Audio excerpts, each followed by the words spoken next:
Hello friends, તો આજે ફરી આપનું સ્વાગત છે અંજીસ મેજિક કિચનમાં. આપણે આજે જે રેસીપી લઈને આવ્યા છે એ 4 અલગ અલગ ટાઈપના મેયોનીઝ છે, જેને તમે સલાડમાં, બ્રેડ પર, પરાઠા પર બધી જગ્યાએ યુઝ કરી શકો છો અને ખાઈ શકો છો. તો ચાલો આપણે આજની રેસીપી સ્ટાર્ટ કરીએ. સૌપ્રથમ આપણે બનાવીશું પ્લેન મેયોનીઝ, જેની અંદર આપણને જોઈશે અડધું બાઉલ દૂધ, 50 ગ્રામ જેટલું પનીર, થોડો મરી પાવડર, સ્વાદ અનુસાર મીઠું અને આપણે પલાળેલા કાજુ. અગર જો તમે કાજુ 2 થી 3 કલાક પલાળીને નહીં રાખ્યા હોય અને અર્જન્ટમાં તમારે બનાવવું હોય તો આ કાજુને આપણે 1 થી 2 મિનિટ સુધી ગેસ પર ગરમ કરી લઈશું, બોઇલ કરી લઈશું અને એને તરત જ ઠંડા કરી દઈશું ઠંડા પાણીથી. મારી પાસે આ પલાળેલા કાજુ રેડી છે. તો ચાલો હવે આપણે આજે બનાવીએ મેયોનીઝ. સૌપ્રથમ આપણે એમાં પનીર લઈશું, ત્યાર પછી આપણે એની અંદર પલાળેલા કાજુ લઈશું, ત્યાર પછી આપણે સ્વાદ અનુસાર થોડું મીઠું લઈશું અને થોડું મરી પાવડર. હવે આ મિશ્રણમાં આપણે અડધું બાઉલ જેટલું દૂધ યુઝ કરીશું.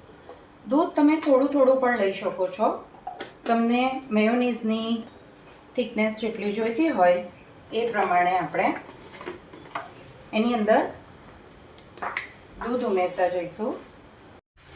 તો હવે આપણું આ પ્લેન મેયોનીઝ રેડી છે. એની થિકનેસ તમે જોઈ શકો છો. હવે આને આપણે એક જારમાં કાઢી લઈએ.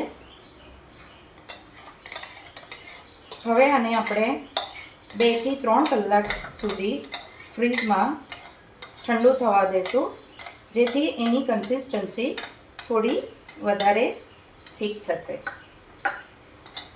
તો આ છે આપણું પ્લેન મેયોનીઝ. આપણે બીજું મેયોનીઝ બનાવી રહ્યા છે, હર્બ્સ મેયોનીઝ. એની અંદર પણ સેમ સામગ્રી આવશે. એની અંદર પણ આપણે લઈશું 50 ગ્રામ જેટલા પનીર,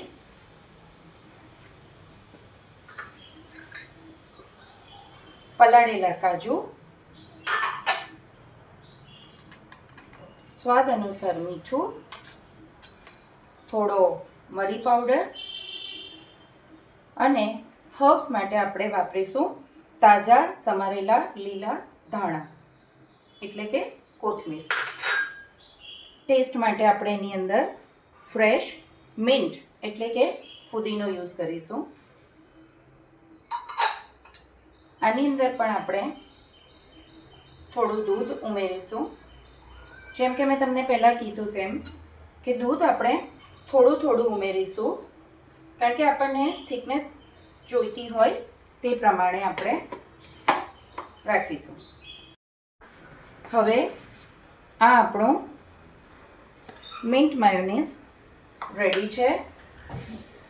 તો એને આપણે પણ એક જારમાં સર્વ કરી લઈએ. આ તમે જોઈ શકો છો કે એની થિકનેસ આ રીતે છે.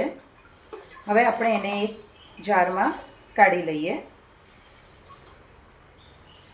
આને પણ તમે ફ્રીઝમાં 2 થી 3 કલાક સુધી મૂકી રાખો અને પછી તમે સલાડ, બ્રેડ, પરોઠા પર લગાવીને ખાઈ શકો છો. તો આ આપણું બીજું મિન્ટ મેયોનીઝ રેડી છે.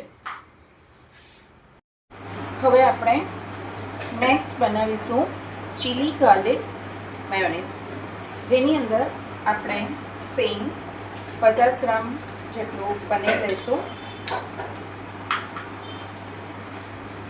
પલાળેલા કાજુ, એક પણ ઓલમોસ્ટ હાફ બાઉલ જેટલા એની અંદર આપણે એડ કરીશું લીલું અથવા તો સૂકું લસણની કળી. એ તમને જે પ્રમાણે ટેસ્ટ જોઈતો હોય એ પ્રમાણે તમે વધતું ઓછું કરી શકો છો. હવે એની અંદર મરી પાવડર નાખીશું,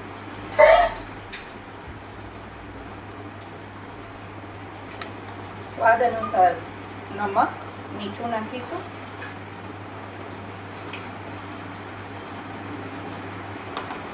આપણે ચીલી ફ્લેક્સ 2 થી 3 ચમચી જેટલું નાની, અને કલર માટે આપણે થોડું કાશ્મીરી લાલ મરચું એડ કરીશું.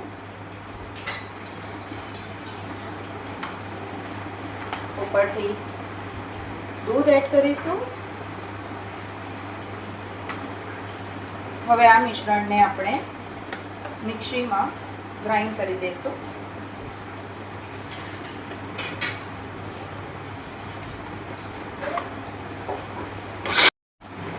હવે આ આપણો ગાર્લિક મેયોનીઝ રેડી થઈ ગયું છે. એને પણ આપણે આ રીતે એક જારમાં કાઢી લઈશું અને એને પણ આપણે ફ્રીઝમાં 2 થી 3 કલાક માટે મૂકી દઈશું.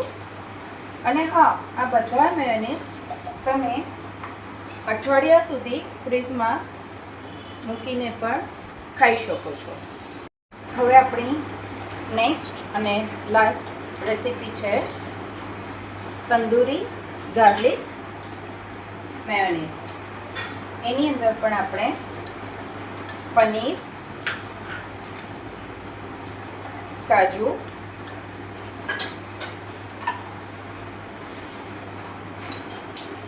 કસૂરી મેથી,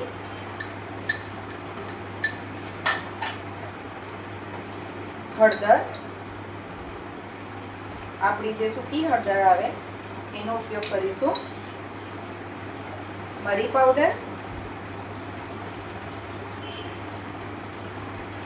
સ્વાદ અનુસાર મીઠું, થોડું જિંજર ગાર્લિક પેસ્ટ. આનાથી સ્વાદ ખૂબ જ સરસ આવશે. હવે આપણે એની અંદર દૂધ ઉમેરીશું અને આપણે એને ગ્રાઇન્ડ કરી લઈશું.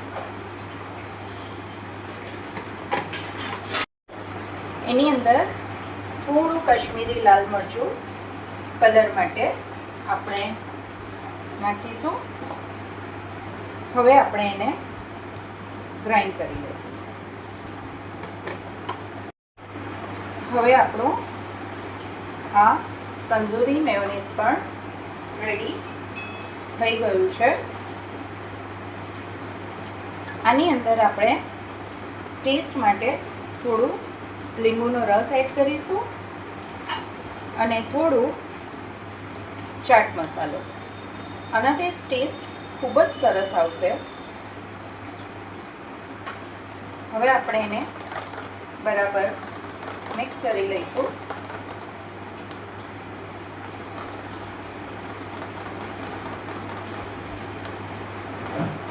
અને એને પણ આપણે એક જારમાં કાઢી લઈશું. આને પણ આપણે સેમ 2 થી 3 કલાક માટે ફ્રીઝમાં રહેવા દેશું, જેથી એની થિકનેસ વધી જાય.